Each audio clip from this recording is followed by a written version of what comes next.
Thousands of people have lost their homes and businesses, and at least 25 people have lost their lives due to the fires that spread across Los Angeles this month. The Ukrainian American community of Los Angeles came together to feed people impacted by the fires and to spread joy during this week of immense difficulty. I spoke with the organizers of this initiative, Borsch for LA, who rallied several Ukrainian American organizations to feed borscht and other Ukrainian foods to more than 1,000 people earlier this week, all while navigating the impact of the fires in their personal lives. Alex Denysov is an actor, advocate, and filmmaker originally from Crimea, now living in LA. And Peter Larr is a third generation Ukrainian American and an advocate for Ukraine. Here's what they told me about their amazing initiative, Borsch for LA. I want to start by just asking both of you how you're doing after everything that's happened in the last week. Today is kind of the first quiet day, first calm day I've had since last Tuesday. It's been the longest 10 days of my life, with taking care of family, friends, self, and community. So I'm fine. I'm okay, but I would say it's been a long 10 days. We were earlier talking about how it's only the 16th day of January and it's already hectic and crazy. And yeah, that's how it's been for me. I'm an evacuee, unfortunately. I live in Altadena. Keep traveling from friends to hotels to Airbnbs and stuff like that. So yeah, it's a little crazy. With everything that you both have going on this week, having to leave your homes, worrying about yourselves, your families, you both still took the time and energy to organize this amazing initiative, Borsch for LA. So, can you tell me about Borsch for LA? What inspired it? I want to know everything. We're on a group WhatsApp chat with a bunch of California Ukrainian advocates, most of whom we met at the Washington D.C. summit, and this chat was sort of an offshoot of that. And it was Friday night. It was about 8 o'clock, and I saw an opportunity. I mean, for us to help our community, um, and then started making calls on Friday night saying, how much borscht can we cook in the next 24 hours? Because we need to take this opportunity to give back to the United States. It was absolutely crazy to do essentially within 24 hours because we are dealing with our own problems with these fires because Peter and I both affected by it, both had to deal with evacuations, taking care of friends or family. And but here, yeah, we see all this pop-ups. We're seeing so much need for help, for people being fed, water, just to talk to someone simply. And the fact that the entire, not entire, but like a big chunk of Southern California Ukrainian community, friends of Ukrainian community, were able to mobilize like that in just, hours essentially, and travel from all over the places because uh, it wasn't central for everyone. When you know really deep down inside that you have to do something and you have to do it now, it's amazing how able your mind and body is able to focus on something. Everything else that we had, all of our other problems with our houses being out of power and friends needing help all over the city, I kind of melted away, and the focus was on this. And everyone who was helping us, I would say their focus was similarly zeroed in on this, and it's pretty amazing. The human body and the human mind is able to adapt and focus in these emergency situations.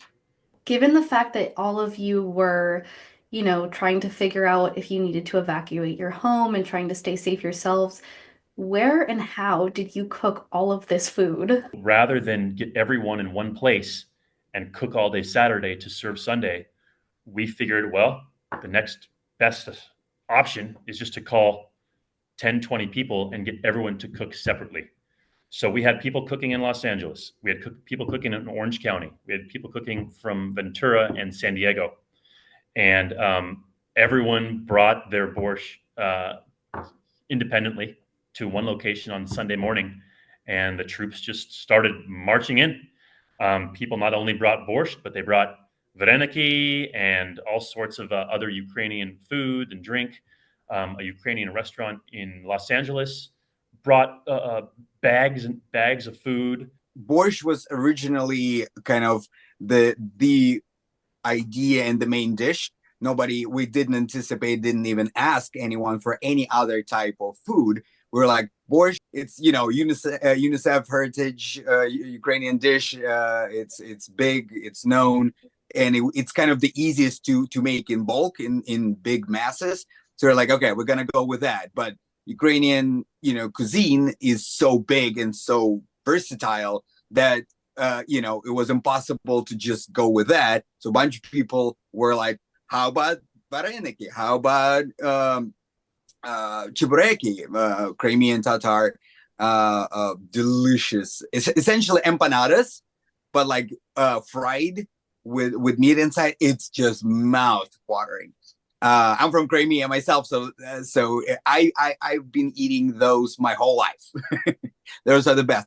Like they had with chibureki in particular, they had them pre-made, frozen, and then they would bring them and fry right on the spot. Our amazing cooks were standing for like at least 9 hours, almost never sat down, almost barely ever went to the bathroom. We're cooking on the spot and serving just nonstop. But we are estimating we fed at least maybe like 1,000, maybe 1,500 people, probably more. We lost the count, honestly. After the first few, we thought we're going to be there for like 4 hours stops. After we were done, it was like 9, maybe more. So what was the response from the community like? A lot of them loved it, of course. A lot of them were happy to have a hot meal. A lot of them were just happy that we were there to support them.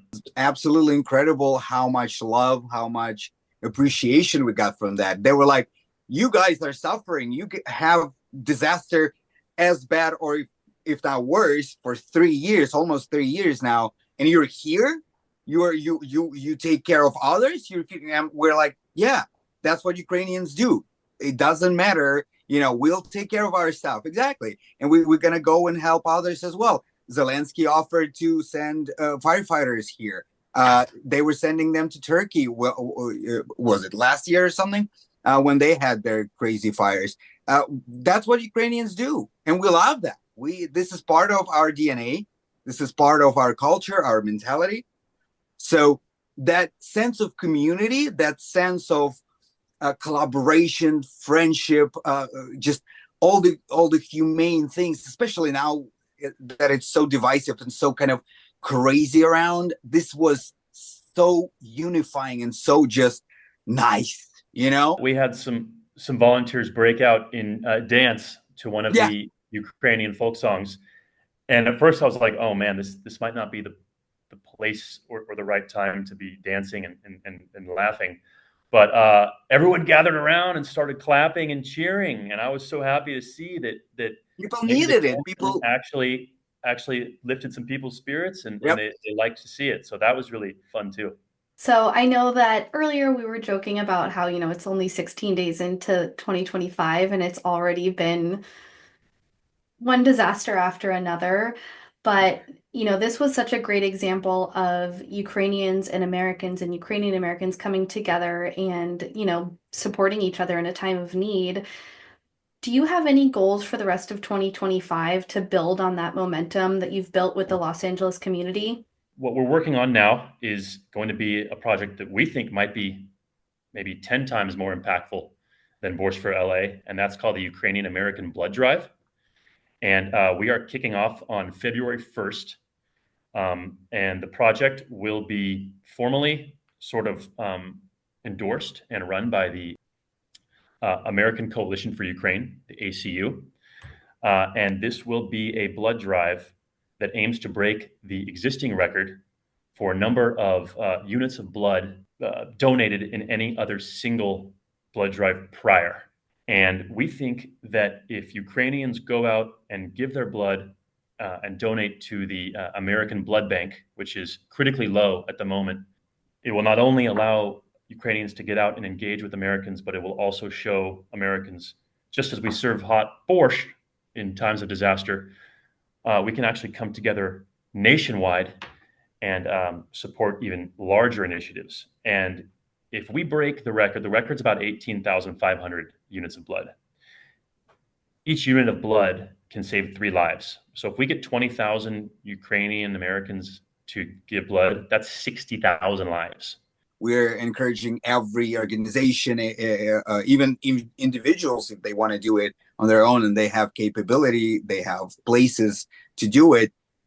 And every state in as many cities as possible, and not just beat this record, which would be fantastic. But the main reason, obviously, is to save as many lives. We gave back to American community in as a sign of gratitude, as a sign of appreciation to everything U.S. has been doing and keeps doing and helping Ukrainians and Ukraine. And blood drive, it's the next big step of that giving back to American community.